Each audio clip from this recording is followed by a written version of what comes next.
Good day everyone. I am Marcius R. Marquez from Tarlac City, BSEE 1, Block 3.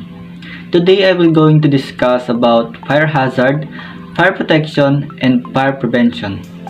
So stay there and enjoy watching.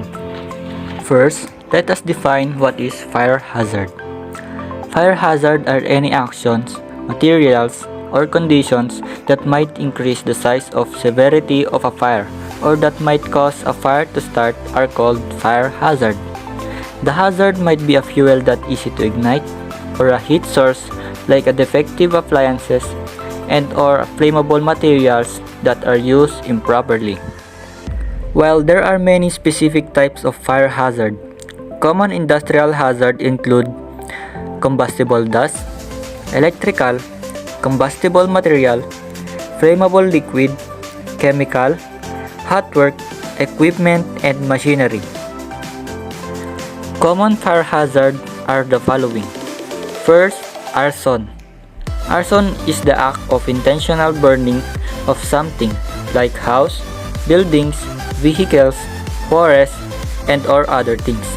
Next is cooking.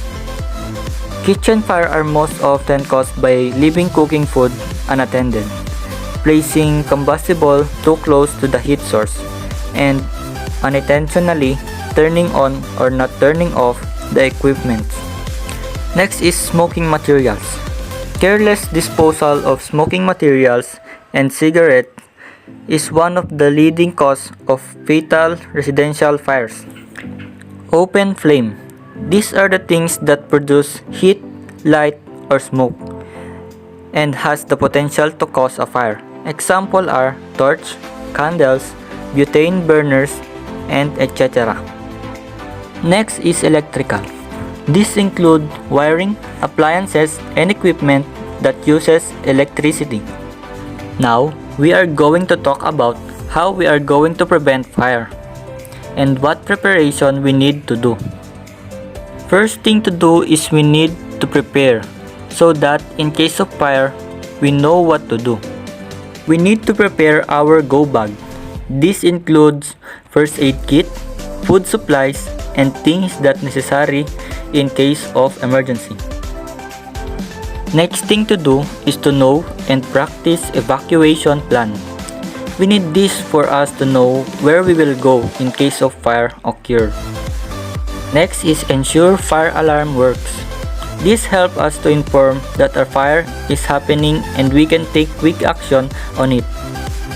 Participate fire drills. By this, we will learn how to take action and prevention on fire. Next, preparation of emergency numbers. Using emergency numbers, we can call out for help immediately. Next thing to do is put fire extinguisher in the working area. This can be used to put out fire immediately. Now let's talk about things to do to prevent fire. Things we can do to prevent fire are unplug electrical appliances, gadgets when not in use. Keep anything flammable out of children's reach. Always close gas range when not in use. Do not leave match, candles, and cigarettes unattended.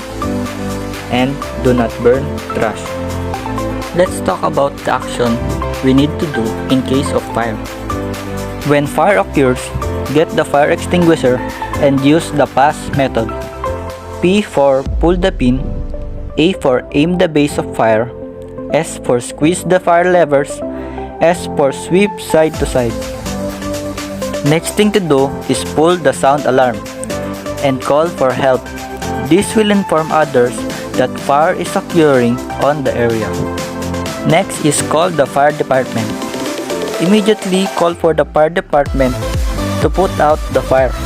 If there is smoke, get down low, cover your nose and mouth with damp cloth. This is to avoid you from being suffocated. If your clothes catch fire, do the stop, drop, and roll to put out the flames. If you are on a building, use the stairs instead of elevators. You may be trapped inside the elevators because fire can shut down the electricity in the building. That's why it is safe to use stairs instead of elevators. If trapped inside the area, use signals like sound whistles and others that catch people's attention. Lastly, do not return inside the house or the building. Let the authorities put out the fire and wait for them to say that the area is safe.